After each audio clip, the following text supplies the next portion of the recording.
शहर की गगनचुंबी ऊंची ऊंची इमारतों को देखकर उनमें रंग बिरंगी लाइटों की जगमगाहट और सड़क पर चल रही छोटी बड़ी गाड़ियों की लाइन ऐसी लग रही थी जैसे दीपावली में सजाने वाली तोरण में जान आ गई हो और वह सुगबुगाहट के साथ आगे बढ़ती जा रही हो। दिव्या ने अपने जीवन में पहली बार शहर का नज़ारा देखा था। वह अपने आप को बहुत ही सौभाग्यशाली मानती थी कि उसकी शादी उसके पिता मनोहर बाबू ने अपने लंगोटिया यार अशोक बाबू के बेटे कार्तिक के साथ करवा दिया था। लेकिन शादी के तुरंत बाद कार्तिक को शहर वापस जाना पड़ा क्योंकि वह एक कॉरपोरेट कंपनी में बहुत ऊंचे पोस्ट पर था। अगर वह समय पर कंपनी में अपनी हाजिरी नहीं देता तो कंपनी के मालिक को कई करोड़ों का नुकसान हो जाता। इसलिए उसने अपने पिता से कहा था कि उन्हें जब टाइम मिले वे उसकी पत्नी दिव्या को उसके पास शहर में पहुंचा दें। दिव्या ने कभी शहर में पैर भी नहीं रखा था, इसलिए वह अपने पति से मिलने से ज़्यादा शहर को देखने के लिए उत्साहित थी। उसने जैसे ही शहर में प्रवेश किया उसे हर चीज़ नई और अद्भुत सी लगती थी। वह जिस भी चीज़ को देखती उसका मुंह खुला का खुला रह जाता। लेकिन अशोक जी ने उसे समझाया, बेटा ऐसे कार्तिक के सामने नहीं करना, वरना वह तुम्हें गांव की गंवार समझकर तुरंत वापस मेरे साथ ही गांव भेज देगा। दिव्या ज़्यादा पढ़ी लिखी तो नहीं थी लेकिन समझदार बहुत थी। वह अपने ससुर अशोक बाबू की बातें अच्छी तरह से समझ गई। अब वह किसी भी काम को करने के पहले या किसी भी बात को बोलने से पहले एक बार जरूर सोच लेती, तभी बोलती या कोई भी काम को करती, ताकि उसका पति कार्तिक कभी ये न कहे कि उसने किस गंवार से शादी कर लिया है। अशोक बाबू 2-3 दिनों तक अपने बेटे बहू के पास रहने के बाद वापस अपने गांव चले गए। उन 2-3 दिनों में ही उन्हें एहसास हो गया कि दिव्या अब शहर के अनुसार अपने आप को ढाल लेगी। लेकिन उन्हें यह नहीं पता था कि इतनी ज़्यादा शहरी हो जाएगी कि गांव के लोग उसे बिल्कुल भी पसंद नहीं आएंगे। जब से दिव्या गांव से शहर गई, लौटकर वह गांव वापस ही नहीं आई। इस बीच उसके मायके, ससुराल और रिश्तेदारी में कई शादियां हुई, कई अंत्येष्टि क्रियाकर्म हुए, लेकिन दिव्या को किसी के सुख दुख से कोई फर्क ही नहीं पड़ा। जब भी परिवार या रिश्तेदारी में कोई कार्यक्रम होते और कार्तिक अपने साथ उसे भी चलने के लिए कहता तो वह कोई ना कोई बहाना बना ही देती, लेकिन वह गांव नहीं जाती थी। जब भी कार्तिक के माँ पिताजी को उनसे मिलने की इच्छा होती वे दोनों उनके पास शहर चले जाते, लेकिन दिव्या हरगिज नहीं जाती थी। और जब भी उसके सास ससुर उनके पास कुछ दिनों तक रहने के लिए आते, दिव्या के व्यवहार में थोड़ा परिवर्तन होने लगता था। कभी कभी तो वह लड़ाई झगड़े भी करने लग जाती। दिव्या के ऐसे व्यवहार से उसके सास ससुर बड़े दुखी हो जाते। उन्होंने दिव्या से अपने बेटे की शादी इसलिए करवाई थी ताकि अशोक जी और मनोहर जी की दोस्ती भी बरकरार रहे, और दिव्या को वे लोग बचपन से ही जानते थे। इसलिए उन्हें लगा दिव्या अपने पिता के दोस्ती के रिश्ते का मान भी रखेगी और उसे दूसरी जगह जाना भी नहीं पड़ेगा, ताकि उसे कैसा घर और वर मिलेगा इसकी चिंता उसके पिता को नहीं करनी पड़ेगी। लेकिन दिव्या इतनी स्वार्थी निकलेगी न ही उसके सास ससुर ने सोचा था, न ही उसके मायके वालों ने सोचा था। फिर भी उसे अपना बच्चा समझकर वे लोग ज़्यादा कुछ नहीं कहते थे, बस इसी आस में कि आज नहीं तो कल दिव्या सुधर जाएगी। लेकिन वह सुधरने की बजाय दिनों दिन बिगड़ती ही जा रही थी, क्योंकि उसे शहरी हवा जो लग चुकी थी, उसकी दोस्ती बड़े बड़े अमीर घरों की औरतों से थी। इसलिए गांव के लोग उसे गंवार लगते थे। वह आए दिन अपनी अमीर सहेलियों के साथ किटी पार्टी करती, महंगे मॉल में शॉपिंग करने जाती और एक से बढ़कर एक फैशन करती। उसके दिल और दिमाग में बस एक ही बात ने घर कर लिया था कि उसके ससुर अशोक बाबू ने कह दिया था कि उसे एकदम गांव की गंवार जैसी नहीं रहना है, बल्कि कार्तिक के लायक शहरी स्टाइल में रहना है, वरना वह उसे तुरंत ही गांव वापस भेज देगा। बस इसी बात को गलत साबित करने के लिए दिव्या इतनी आगे बढ़ चुकी थी कि उसे वापस लाना मुश्किल हो गया था। वह ऐसा सब अपने पति को खुश करने के लिए किया करती थी ताकि कार्तिक उसे गंवार न समझे, लेकिन ऐसा करने के चक्कर में वह कितने लोगों का दिल दुखा रही थी उसे पता ही नहीं चल पाया। दिव्या और कार्तिक की शादी को 5 साल हो चुके थे, लेकिन उन्हें कोई संतान नहीं थी। कार्तिक दिव्या से कहता कि अब हमें फैमिली प्लानिंग के बारे में सोचना चाहिए, लेकिन दिव्या ने अपनी उन्हीं अमीर सहेलियों से सुन रखा था कि एक बच्चा पैदा होते ही औरत का फिगर खराब हो जाता है, जिसके कारण पति का प्यार कम होने लगता है। इसलिए दिव्या को भी लगता अगर वह इतनी जल्दी बच्चा पैदा कर लेगी तो पता नहीं कार्तिक मुझे बिल्कुल ही गंवार न समझने लगे। इसलिए वह कार्तिक की बात को टालती ही रहती, कहती अभी इतनी जल्दी क्या है, अभी तो हमारी पूरी उम्र पड़ी है कार्तिक। कार्तिक चुप रह जाता, लेकिन जब उनकी शादी को पूरे 5 साल हो गए तो लोगों ने बात बनाना शुरू कर दिया कि आखिर किसमें कमी है, कार्तिक या दिव्या में, जो इन्हें बच्चे नहीं होते। अब तो लोगों ने सीधे कार्तिक को उसके सामने कहना शुरू कर दिया था, क्योंकि वही तो था जो समाज में लोगों के बीच जाता था, तो सुनना भी तो उसे ही पड़ता था। लेकिन अब तो पानी सर से ऊपर चढ़ गया था। लोगों के ताने अब कार्तिक को बर्दाश्त नहीं हो रहे थे।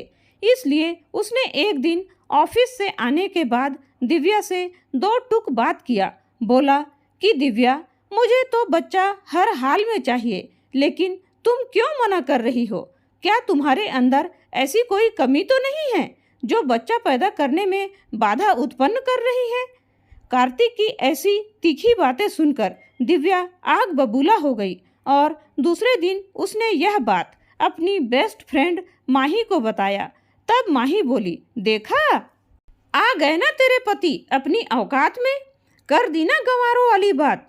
अरे अभी तुम्हारी उम्र ही क्या हुई है जो अभी से बच्चा बच्चा का दबाव डाल रहे हैं तेरे ऊपर? अरे हमको देखो, हमारी उम्र पूरे 30 साल हो गई थी तब हमने बच्चा पैदा करने के बारे में सोचे थे। अभी तो तुम्हारी उम्र महज 26 साल ही हुई है। तुम चाहो तो अभी 4 साल और एंजॉय कर सकती हो। उसके बाद तो बच्चा हो जाने के बाद घर गृहस्थी और बच्चे से ही फुर्सत नहीं मिलती। फिर तो ऐसा लगता है जैसे उड़ते हुए परिंदे के पर काट कर किसी पिंजरे में कैद कर दिए हों। इसलिए मेरा काम था तुम्हें समझाना, आगे तुम्हारी मर्जी, तुम्हें कैसे रहना है। अपनी सहेली की बातें सुनकर दिव्या का तो मानो तन बदन में आग ही लग गया। उस दिन वह पूरी तैयारी के साथ बैठी थी कि अगर उसका पति फैमिली प्लानिंग के बारे में अगर थोड़ा सा भी बात छेड़ता है तो वह आज चुप नहीं बैठने वाली थी। उस दिन कार्तिक अपने ऑफिस से ही लेट से आया। उसने थोड़ी बहुत इधर उधर की बातें की और खाना खाकर अधिक थकान के कारण जल्दी ही अपने बिस्तर पर सोने चला गया। दिव्या भी उस दिन अपने पति के साथ जल्दी जल्दी खाना खाई और बिना रसोई समेटे ही अपने पति के पास जाकर सो गई। फिर उन्होंने इधर उधर की बातें की। फिर बात ही बात में उसने कह दिया, तो दिव्या, क्या सोचा तुमने फैमिली प्लानिंग के बारे में? कार्तिक का इतना कहना था कि दिव्या कार्तिक पर बम की तरह फट पड़ी। उसने गुस्से में कहा, कार्तिक, मैं तो समझती थी कि तुम गांव से शहर में आकर कुछ सीख गए होगे, लेकिन लगता है तुम तो गंवार के गंवार ही रह गए। औरत क्या बच्चा पैदा करने की मशीन है जिसे जब चालू किया बस काम करना शुरू कर देगी? तुम समझते क्या हो अपने आप को?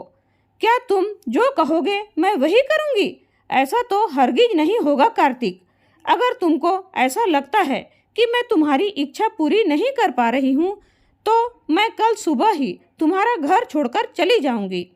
वह तो पहले से ही ऐसा सब बोलने के लिए तैयार बैठी थी, इसलिए उसने एक झटके में इतनी सारी बातें एक सांस में ही कह डाली।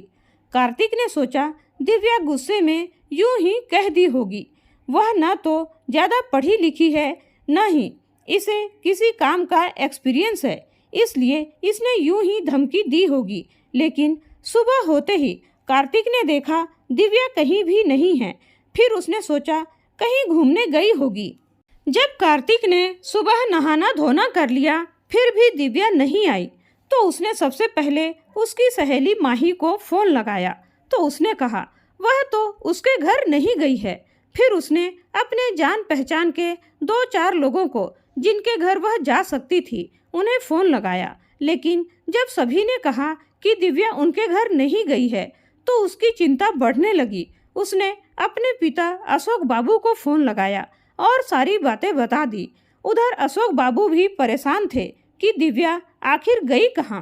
उन्होंने दिव्या के पिता को फ़ोन लगाकर सारी बातें बता दिया और यह भी पूछा कि क्या दिव्या उनके घर आई है, लेकिन उन्होंने भी ना में ही जवाब दिया। अब इधर दिव्या के बारे में सोच सोच कर सभी लोग परेशान हो रहे थे और उधर दिव्या गुस्से में अपनी सहेलियों के भड़काने से भड़क कर घर से तो निकल गई, लेकिन वह कहाँ जाए उसे कुछ भी समझ में नहीं आ रहा था। उस वक्त उसके दिमाग में बहुत कुछ चल रहा था। आज उसे अफसोस हो रहा था कि अगर वह मायके जाती है तो मायके वालों से क्या कहेगी कि जब तक वह सुखी थी मायके वालों को एक दिन भी याद नहीं किया और आज अपने पति से झगड़ा करके मायके में आकर बैठी है। उसी प्रकार ससुराल वालों से भी कहेगी कि जब तक पति पत्नी अच्छे से रह रहे थे एक दिन भी ससुराल वालों की याद नहीं आई, और जब भी उसके सास ससुर उनसे मिलने आते वह कुछ न कुछ बात को लेकर लड़ाई झगड़े करने लगती। और आज पति पत्नी का झगड़ा हुआ तो ससुराल याद आ रहा है। उसे ये सारी बात याद आ रही थी और वह अपनी गलती पर स्वयं ही शर्मिंदा हो रही थी, इसलिए वह मायके या ससुराल जाने का ख्याल दिमाग से निकाल दी और यह सोचकर चुपचाप सड़क पर चली जा रही थी कि किस्मत जहाँ ले चले वहीं चली जाऊंगी। वह चलते चलते एक चाय वाले की दुकान के पास रुकी और एक चीर परिचित आवाज़ उसकी कानों में सुनाई पड़ी। उसने अपना गर्दन इधर उधर घुमाया यह पता करने के लिए कि कौन है वह शख्स जिसकी आवाज़ उसके कानों तक सुनाई दी। उसने देखा उसके मायके के पड़ोस में रहने वाला सुंदर नाम का लड़का था जो उसके हर सुख दुख में उसका साथ देता था। उसने जब सुंदर को देखा तो उसकी आंखों से बरबस ही आंसुओं की झड़ी लग गई। फिर उसने उसे आवाज़ लगाया, सुंदर सुंदर। सुंदर अपना नाम सुनकर चौंक पड़ा क्योंकि वह तो ऐसे लोगों के बीच में खड़ा था जहां उसे कोई नहीं जानता था। फिर उसे किसने आवाज़ लगाया यह सोचकर वह उसी के तरफ देखने लगा जिधर से आवाज़ आई थी। उसने देखा दिव्या अकेली उसी के तरफ देख रही है। वह चाय का कप लिए उसी के पास गया और आश्चर्य से पूछा, अरे दिव्या, तू यहाँ क्या कर रही है? और तेरे पति क्या नाम है उसका? हाँ, कार्तिक। कार्तिक कहाँ है? सुंदर ने जब ऐसे प्रश्न पूछा तो उसे फिर से रोना आ गया क्योंकि उसने अपने मर्जी से घर छोड़ा था तो कहीं न कहीं उसे अपनी गलती का एहसास भी हो रहा था। सुंदर ने जब उसे रोते हुए देखा तो वह हैरान रह गया। उसने दिव्या से कहा, दिव्या, सबसे पहले तुम कहीं अच्छी जगह पर चलो और शांति से बैठकर बात करते हैं। और सुंदर इधर उधर एकांत जगह ढूंढने लगा। उसने देखा थोड़ी दूर में एक छोटा सा पार्क है, वहाँ बैठने के लिए सीमेंट की कुर्सी लगी हुई है। उसने दिव्या से कहा, चलो दिव्या, हम वहाँ जाकर आराम से बैठकर बातें करते हैं। दिव्या और सुंदर दोनों वहाँ जाकर बैठे और बैठकर फिर सुंदर बोला, हाँ दिव्या, अब बताओ ऐसी क्या बात हो गई जो तुम अकेली वह भी सुबह सुबह घूम रही हो? इसके पहले तो तुम्हें इतनी फुर्सत नहीं मिलती थी कि तुम एक बार भी मायके जाओ या ससुराल जाओ, और आज ऐसे क्या हो गया? तब दिव्या ने रो रो कर वह सारी बातें बताई जो उसके पति ने उससे कहा और यह भी बताई कि उसकी सहेलियों ने उससे क्या कहा। सुंदर समझ गया यहाँ दिव्या दूसरों के भड़काने पर भड़क गई है। उसने उसे कहा, देखो दिव्या, मैं तुम्हारा बचपन का दोस्त हूँ। मैंने तुम्हारा हर सुख और दुख देखा है और तुम जिन सहेलियों के चक्कर में न ही ससुराल से संबंध रखती हो न ही मायके से, ये लोग सिर्फ दिखावा करने के लिए हैं। उन्हें तुम्हारे सुख दुख या अच्छे बुरे से कोई लेना देना नहीं है। मैं यह बात पूरे दावे के साथ कह सकता हूँ। दिव्या बोली, नहीं नहीं सुंदर, ऐसी बात नहीं है, तुम गलत कह रहे हो। मेरी सहेलियाँ ऐसी नहीं हैं। वे लोग तो बहुत अच्छी हैं। उन्हीं लोगों ने मुझे शहरी रहन सहन के बारे में बताया है। मैं उन्हें जब भी कहीं अपने साथ चलने के लिए कहती हूँ, वे लोग इतनी अच्छी हैं कि अपने घर का सारा काम छोड़कर मेरे साथ चलने के लिए तैयार हो जाती हैं।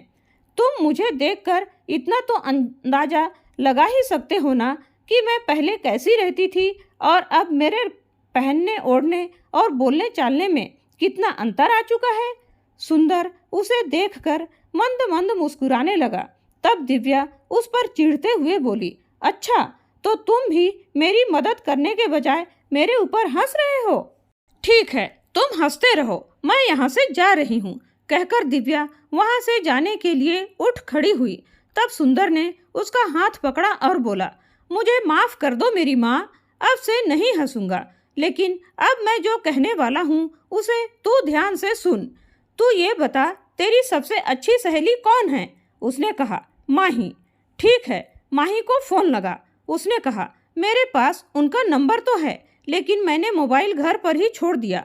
अच्छा, तो नंबर क्या अपने आप लगा लेगी? मोबाइल तो साथ में लेकर आना चाहिए था बुद्धू। अरे, मैंने सोचा अगर मेरे पास मोबाइल रहेगा तो कार्तिक मुझे फ़ोन लगा लेगा और मुझ तक आसानी से पहुंच जाएगा, और अगर मुझे किसी चीज़ की ज़रूरत पड़ी तो मैं अपनी सहेलियों को फ़ोन लगाकर अपनी परेशानी उन्हें बता सकती हूँ। इसलिए मैंने उनका नंबर एक डायरी में लिखकर रख लिया। सुंदर मन ही मन सोचा, माँ बाप सास ससुर से बढ़कर इसके लिए इसकी सहेलियाँ हो गई जो अभी 4 दिन पहले ही मिली हैं। वाह रे जमाना! लेकिन उसने उस समय उससे कुछ भी कहना उचित नहीं समझा। उसने कहा, अरे वाह दिव्या, यह तुमने बहुत ही समझदारी वाली बात की है। तुमने बहुत अच्छा किया अपनी सहेलियों का नंबर लाकर। अब एक काम करो, ये लो मेरा मोबाइल, और जो तुम्हारी सबसे ज़्यादा पक्की सहेली है उसे फ़ोन लगाओ और बताओ कि मैंने तुम्हारे कहने पर अपने पति से झगड़ा लड़ाई करके घर छोड़ दिया है। उनका कहना था हमारी शादी को 5 साल हो गए हैं, अब हमें फैमिली प्लानिंग के बारे में विचार करना चाहिए। मैं हमेशा यही बात सुन सुनकर बोर हो गई थी, इसलिए अपना घर छोड़कर आ गई हूँ। क्या मैं तुम्हारे घर में 2-4 दिनों के लिए रह सकती हूँ? दिव्या बोली, हाँ सुंदर, क्या तुम मेरी सहेलियों की परीक्षा लेना चाहते हो? वे लोग 2-4 दिन तो क्या, मुझे 2-4 महीना भी खुशी खुशी रख सकती हैं। सुंदर बोला, अरे वाह, बहुत अच्छी बात है। तुम्हारी दोस्ती की तो दाद देनी पड़ेगी। चलो लगाओ फ़ोन, फिर देरी किस बात की? दिव्या ने सबसे पहले अपनी प्रिय सहेली माही को फ़ोन लगाया और वही सारी बातें कही जितना सुंदर ने उसे बोलने के लिए कहा था। माही ने जब दिव्या की बातें सुनी तो वह माथा पकड़कर बैठ गई, लेकिन उसने दिव्या से फ़ोन पर कुछ नहीं कहा। बस इतना ही कहा, दिव्या, मैं अभी बिजी हूँ, क्या मैं तुझे थोड़ी देर बाद कॉल करूँ? दिव्या बोली, नहीं माही, मैं घर से निकलकर बहुत बड़ी गलती कर दी हूँ। क्या मैं 2-4 दिनों के लिए तुम्हारे घर में रह सकती हूँ? दिव्या की ऐसी बातें सुनकर माही का तो माथा ही ठनक गया। वह मन ही मन बुदबुदाई, अरे ऐसी मूर्ख को कौन मुसीबत मोल लेगा? उसने सोचा, अगर मैं कोई भी बहाना बनाती हूँ तो इस मूर्ख पर कोई असर नहीं होने वाला है। इसलिए उसने हेलो हेलो दिव्या, तुम्हारी आवाज़ नहीं आ रही है कहकर फ़ोन काट दिया। दिव्या अपना सा मुंह लेकर चुप हो गई, लेकिन वह सुंदर के सामने अपने आप को कमज़ोर नहीं दिखाना चाहती थी, इसलिए फिर से अपनी कमजोरी को छुपाते हुए बोली, अरे मेरी आवाज़ उसे बराबर सुनाई नहीं दे पा रही थी, इसलिए ठीक से बात नहीं हो पाई। फिर सुंदर ने कहा, कोई बात नहीं दिव्या, तुम्हारी कोई दूसरी सहेली को फोन कर लो, शायद वह तुम्हें अपने घर बुला ले। दिव्या ने फिर से चहकते हुए अपनी दूसरी सहेली अंजलि को फोन लगाया। दिव्या ने फिर से वही बात कहा जो माही से कहा था। अंजलि ने भी बहाना बना दिया, कहा कि वह अपने पति और बच्चे के साथ कहीं घूमने जा रहे हैं, 1 सप्ताह बाद लौटेंगे। दिव्या ने फिर अपनी तीसरी सहेली को फोन लगाया। इस बार उसने वैसा नहीं कहा जैसा इसके पहले 2 सहेलियों से कहा था। उसने कहा, यार क्या मैं तुम्हारे घर आ सकती हूँ? उसने हंसकर कहा, अरे नेकी और पूछ पूछ, मैंने कभी तुझे मना किया है क्या जो आज पूछ कर आ रही है? तब दिव्या ने वह सारी बात विस्तार से उसे कह सुनाया। उसने कहा, यार मुझे तो याद ही नहीं था। दिव्या बोली, क्या? यार मेरे पति ने कहा था कि हमें ऑफिस की तरफ से टूर पर जाना है, इसलिए मुझे पैकिंग भी करनी है, इसलिए थोड़ी देर के लिए मार्केट जाऊंगी और शाम तक हमें निकलना भी है। और सॉरी भी नहीं कहा और फ़ोन काट दिया। दिव्या ने एक और आखिरी बार कोशिश करने की सोची और अपनी चौथी सहेली को फ़ोन लगाया और बोली, हेलो मंजू, आज का क्या प्रोग्राम है? उसने कहा, कुछ नहीं यार, दिन भर बोर लगता है, और तू बता तेरा क्या प्रोग्राम है? चलो आज कहीं चलें। दिव्या ने उसे वह सारी बातें बता दी जो इसके पहले अपनी तीनों सहेलियों को बताई थी। उसने मन ही मन सोचा, अरे ये लड़की भी बड़ी मूर्ख है, ऐसे कोई घर छोड़कर जाता है भला?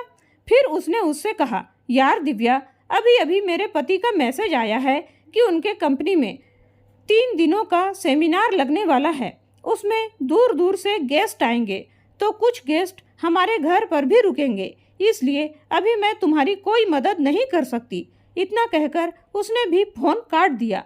जब चारों सहेलियों ने उसे मना कर दिया, फिर भी वह सुंदर के सामने अपने आप को मूर्ख नहीं दिखाना चाहती थी, इसलिए उसने कहा, सुंदर, मेरी सहेलियां ऐसी नहीं हैं, उनकी सबकी अपनी अपनी मजबूरियां हैं, इसलिए वे लोग मुझे अपने पास नहीं रख सकते।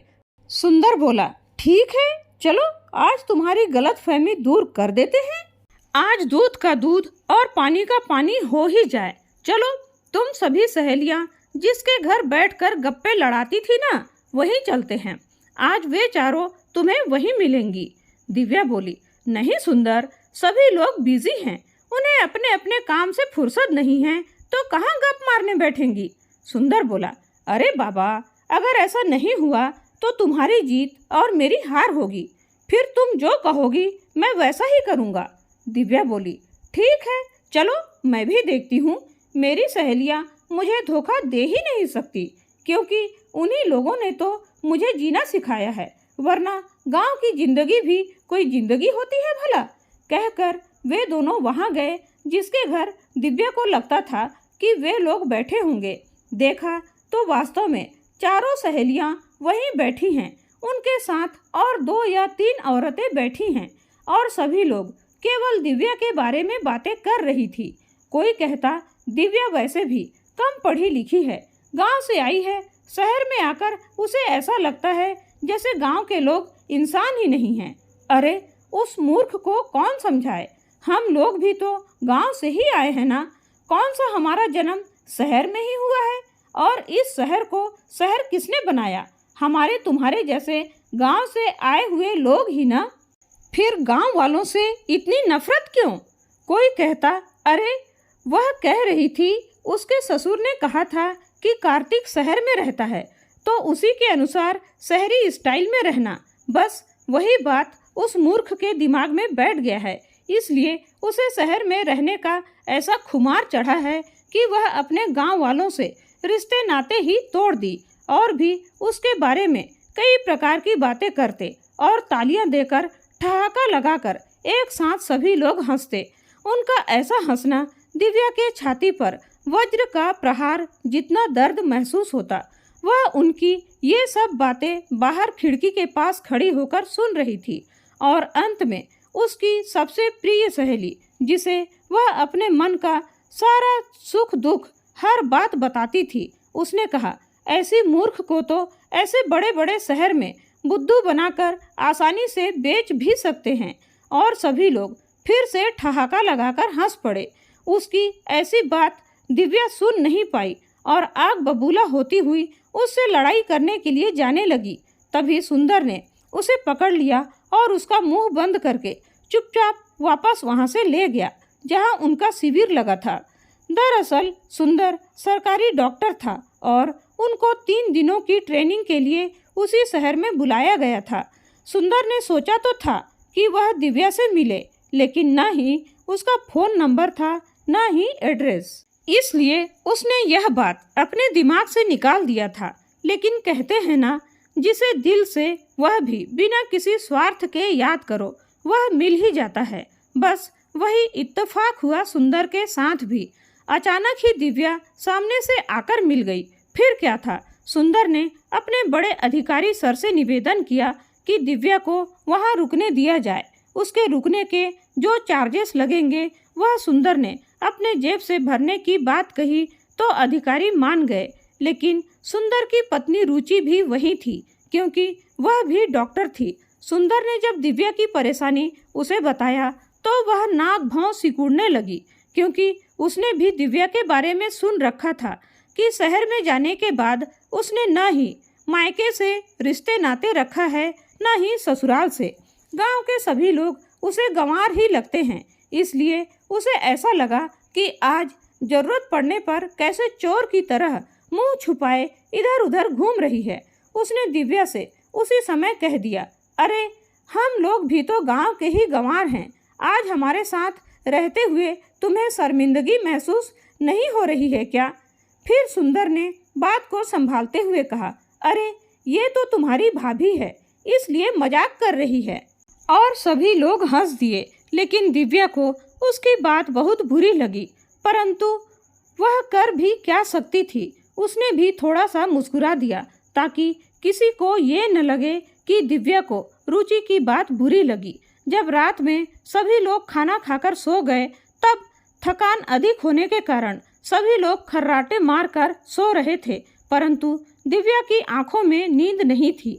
वह अपने बिस्तर पर लेटी हुई कई प्रकार की बातें सोच रही थी। अगर वह वापस अपने पति के पास जाएगी तो वह भी वही कहेगा जो उसकी सहेलियों ने कहा, और अगर अपने मायके या ससुराल जाएगी तो वहाँ भी लोग वही कहेंगे जो रुचि ने कहा। अब वह जहाँ भी जाएगी उसे अपमानित ही होना पड़ेगा, और शादी के बाद तो लड़की का असली घर उसका ससुराल ही होता है। परंतु मैंने तो अपने सास ससुर के साथ बहुत ही बुरा व्यवहार किया है।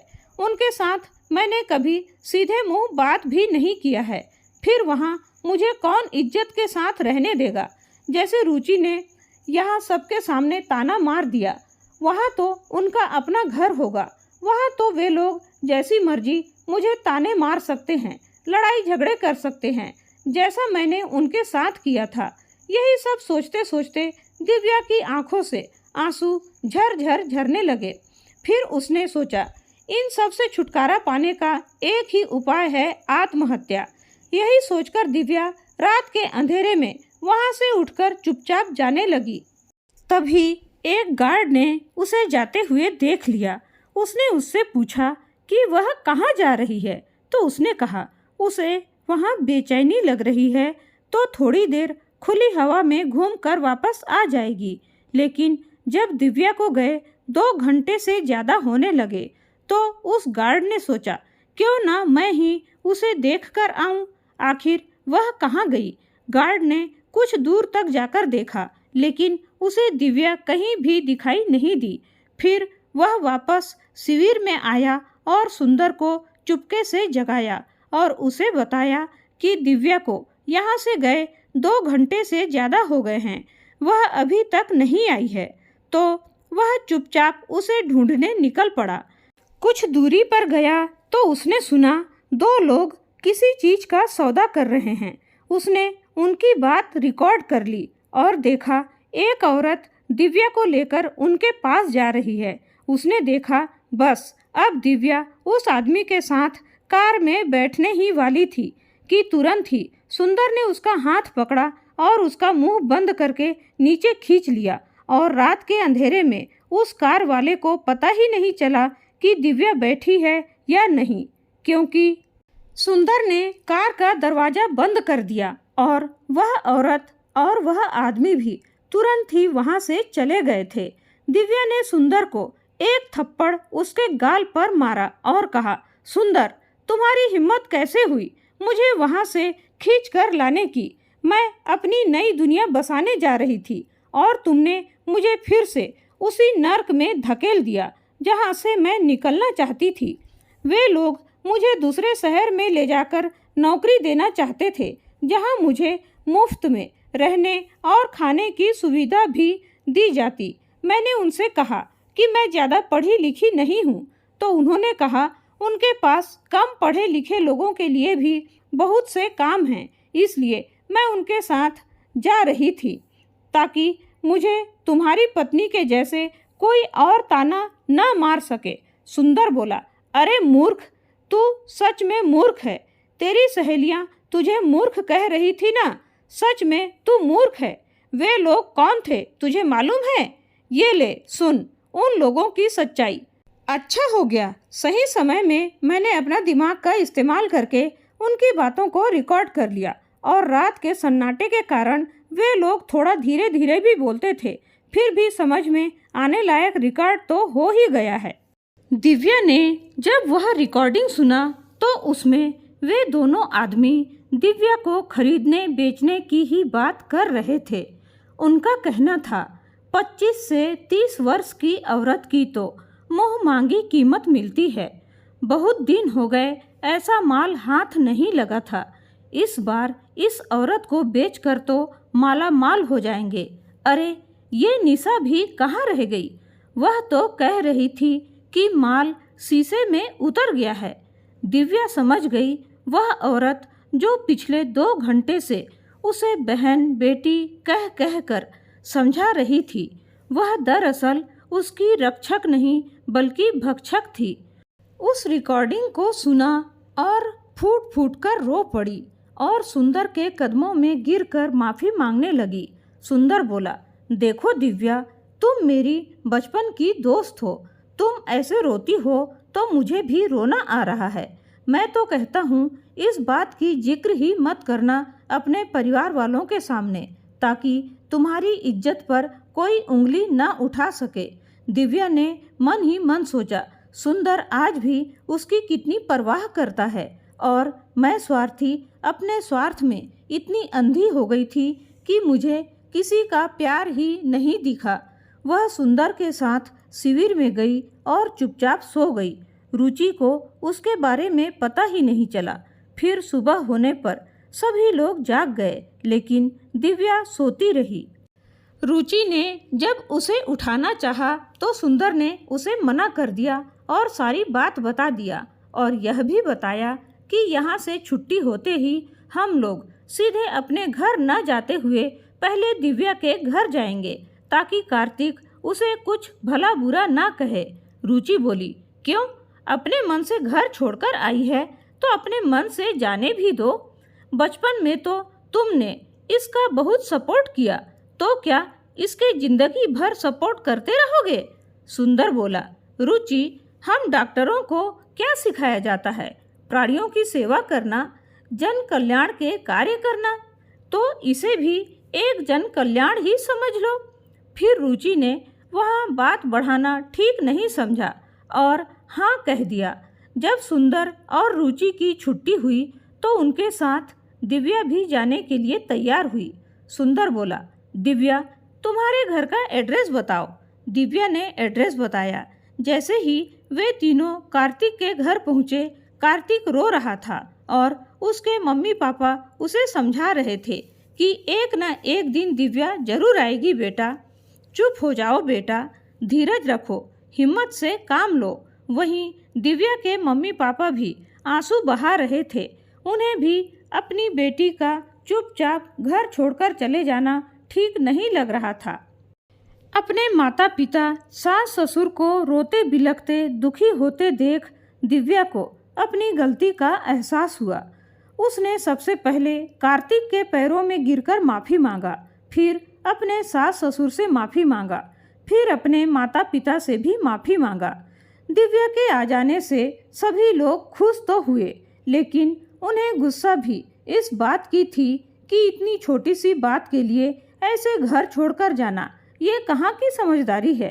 दिव्या के घर वापस आ जाने से कार्तिक ने न ही उसे डांटा, न ही मारा और न ही प्यार किया, केवल मौन रहकर अपना गुस्सा जाहिर किया। अब दिव्या जब भी कार्तिक से किसी बात के लिए पूछती तो हाँ या ना में जवाब देता, लेकिन उसके अलावा ज़्यादा कुछ नहीं बोलता।